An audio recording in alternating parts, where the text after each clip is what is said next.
report by David Kilgour in June 2006, which concluded that prisoners of conscience in China, practitioners of the spiritually based set of exercises, Falun Gong, were being killed for their organs, which were being sold at high prices to transplant patients. We produced the second version of our report in January 2007, the third version in book form under the title Bloody Harvest, November 2009. That's this book.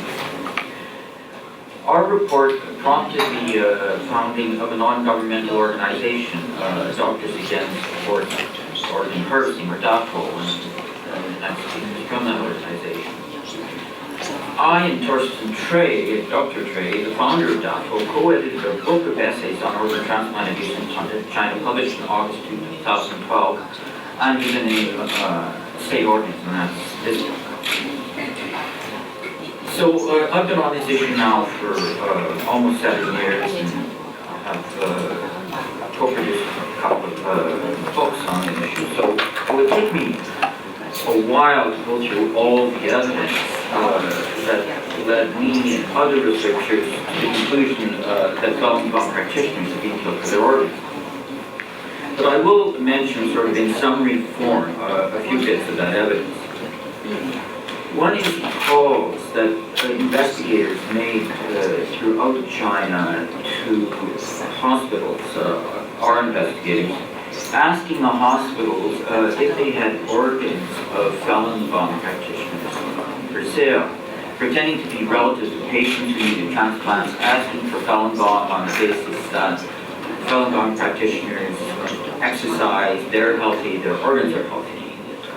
And in about 15%, so we did a lot of calls, in about 15% of the calls, we got admissions throughout China, which have been taped, transcribed, translated. You can actually listen to the tapes in Chinese if you want, or read translations in English. And we got admissions throughout China. Yes, we have organs of Falun Gong for sale, come on down. We also, for our report research, we interviewed people who had been in detention in China and then got out of detention and out of China. We interviewed both practitioners of Falun Gong and non-Falun Gong practitioners who've been in prison in China alike. And what these ex-prisoners told us was a number of things. One is that the practitioners of Falun Gong were systematically, every few months, blood tested and organ examined while in detention, and other detainees were not. The blood testing and organ examination could not have been for the health of the practitioners of Falun Gong, since they had been tortured, but it would have been necessary for organ transplant. Ethan Gutman, who's another researcher in this field, has got a book coming out this year, and he goes through these interviews and these tests in a lot more detail than we do. And he's able to pinpoint that the tests are specifically necessary for organ transplant, that any test that's unnecessary for an organ transplant was omitted. These prisoners also told us that the practitioners of Falun Gong, most of them did not identify themselves. And what's more, the people that were interviewed, the Falun Gong who got out, were all the self-identified. So that the bulk of the Falun Gong didn't get out, and those who didn't get out, the bulk of them were not self-identified. Now, the reason for the non-self-identification was that originally with the banning of Falun Gong, there was a lot of people going to Tiananmen Square and protesting, and there was a lot of catch and release, and people were shipped back home in their home environments, were victimized for not stopping these people from practicing Falun Gong, for not turning them in, their family, their neighborhoods, their work environment, their friends, all of them would have been pressured by the parties. And to avoid this re-victimization of their immediate environment, when they went back to Tiananmen Square to protest, they didn't say who they were or where they came from, hoping to protect their home environment, but in fact putting themselves in a very vulnerable position, because these non-self-identifying, they were a population that the family and friends didn't know where they were, and the jailers didn't know who they were. The third thing that this group told us was that there is this prolonged, persistent, vitriolic national and international campaign of inciting hatred against practitioners of Falun Gong. Indeed, I mean, you don't have to be in China to see that. You can see it just going to China's embassy websites around the world. I'll come back to that in a bit later. Now, this depersonalization, this dehumanization which you get, had an impact on the jailers in the system, because the jailers would say to Falun Gong, you're not people, we can do whatever we want to you. The jailers bought into the dehumanization of the incitement to hate. So that's a second set of trails of evidence. A third thing we did is we talked to patients, people who've been to China for transplants and then came out of China, because there's been a huge move of transplant tourism in China. And one thing these patients told us was that waiting times for transplants of organs in China are days and weeks. Everywhere else in the world, waiting times are months and years. And the short waiting time means that somebody's being killed for the transplants, because China didn't have until very recently a donor system, and now it's going to have a collection. And the only explanation for donors being produced on demand is the killing of sources. And the transplants were not just kidneys, because donated kidneys survived, but they were transplants of hearts, and lungs, and liver. So there was this mass killing of sources of organs. China is the number one country in the world for transplants out of the United States, without, as I say, having until recently. The second thing the patients told us was the heavy militarization of transplants in China. Pretty well everywhere else in the world, the military exists to defend the country, but in China, the military is a conglomerate business. They raise money for arms through business, and the prime source of funding for the Chinese military is organ transplants. And they have hospitals, lots of hospitals, transplant hospitals. They say on their websites, or they used to before we started quoting it, they took it down, that the transplants is the primary source of money for these hospitals. And so the patients say they would either go to military hospitals or they would go to civilian hospitals, but the personnel involved would be military. The surgeons would be military and so on. And of course, I mean, the organs are coming from prisons or detention centers, and the military have a much more kind of culture with the detention, the jailer culture than the civilian hospitals. A third thing that the patients told us is there's tremendous secrecy around transplants in China. They couldn't find the names of the doctors. Patients couldn't bring their own doctors with them.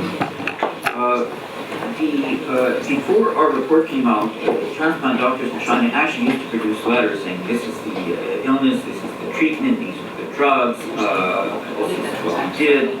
After our report came out, those letters ceased. The patients would come back from abroad with absolutely nothing, which made follow-up treatment by doctors giving them subsequent anti-rejection drugs very difficult. But it was of a piece with the kind of secrecy that the patients were telling us about.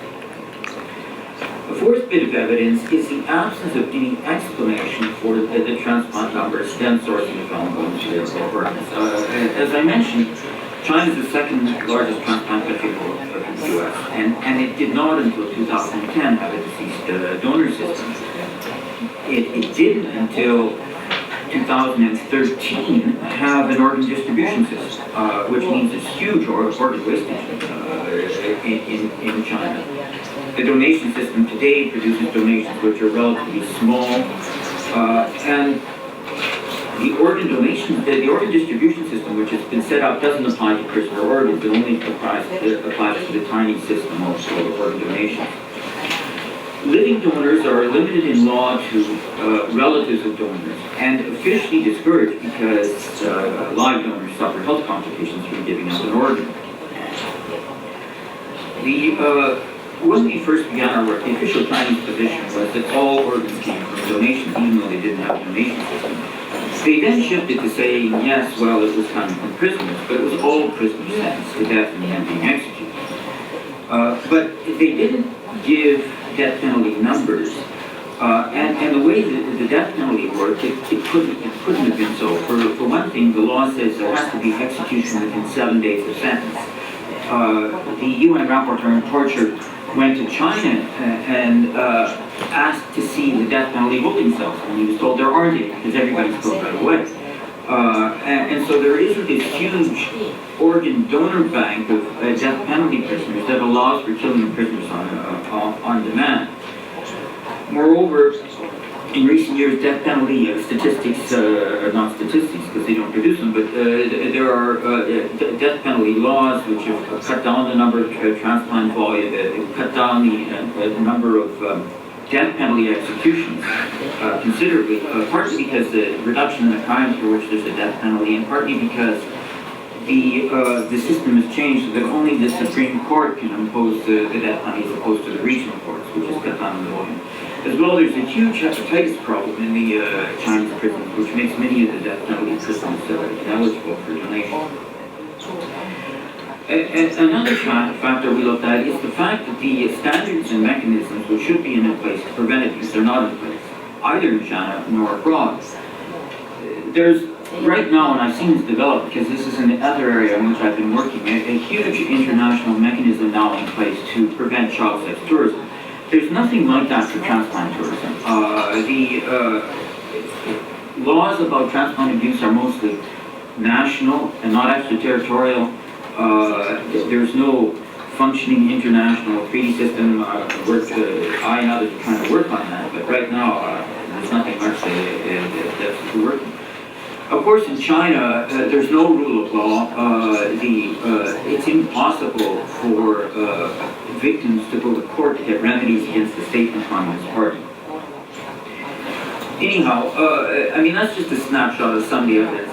As I say, there's volumes of stuff, but I don't expect you in this audience to go through all the evidence and form your own conclusions about whether this is happening or not. I'd like you to do it. I invite you to do so. Anybody who has done it has come, and there's been a number of independent researchers who have done so, have come to the same conclusions I have done. But at the end of the day, I don't expect you to do the research yourself, and I don't expect you to believe me either. What I would say is that the onus doesn't fall on me or the researchers, other researchers, to show that Falun Gong are being killed for their organs. The onus rather falls on the government of China to say where it's getting its organs for transplants. I mean, that's not just my own view, that's the international standard. The World Health Organization, again after our report came out, established guiding principles for transplantation in 2010, and two of these principles are traceability and transparency.